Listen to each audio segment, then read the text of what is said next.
بسم الله الرحمن الرحیم. ایچ چیز خود به خود چیزه نشد، ایچ آهن خنجر تیغه نشد، مولوی هرگز نشد مولای روم، تا غلام شمس و تبریزه نشد. دا د فارسی اشعار دي د مولانا روم صاحب. د فرمایي چې مهنت په باره کې دا شعرونه ویلي دي چې ایچ چیز خود به خود چیزه نشد، وی هر یو شیز چې کوم دی دا په خپل باندې یو شیز د دینه نه جوړیږي. ایچ آهن خنجر تیغه نشد، وی هر وسپنه چې کوم دنو دا غینه په خپل باندې خنجر نشي جوړیدي.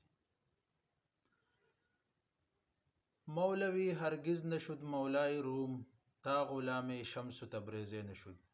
وی چې زمانه به هیڅ کله هم مولانا روم نو جوړ شوی کچری ما مهنت نه وی کړی، ما خپل د مشرانو او د اسلافو په لار باندې زنه متلی. په قرآن مجید کې هم دا واضح احکامات دي. الله پاک فرمای وَأَن لَيْسَ لِلْإِنسَانِ إِلَّا مَا سَعَى. انسان ته به هر هغه څه میلاویږي چې دی د هغې دپاره کوشش کوي. چې دی څومره مهنت کوي نو عقب ور الله پاک ورکوي. د مهنت سیله الله پاک ورکوي او خامخا ورکوي.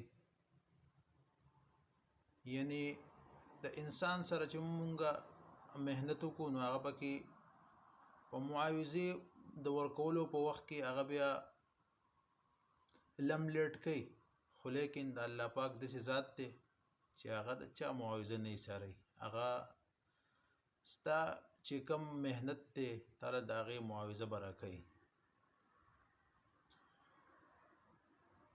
یو مشهور د عربی یو مقوله هم ده چې الکاسب حبیب الله. کاسب څوک دی؟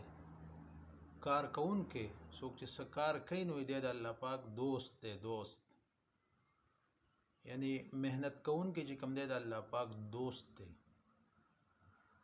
نو نن سبا مونږه قوم چې کوم دی کنه مهنت نه کو او شارټکټ استعمالو او بیا مونږ ویو چې نور قومونه اخو وتل نو په خپل باندې باخوځو چې هغه مهنت کوي.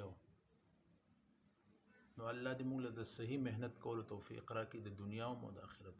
وصلی الله تعالی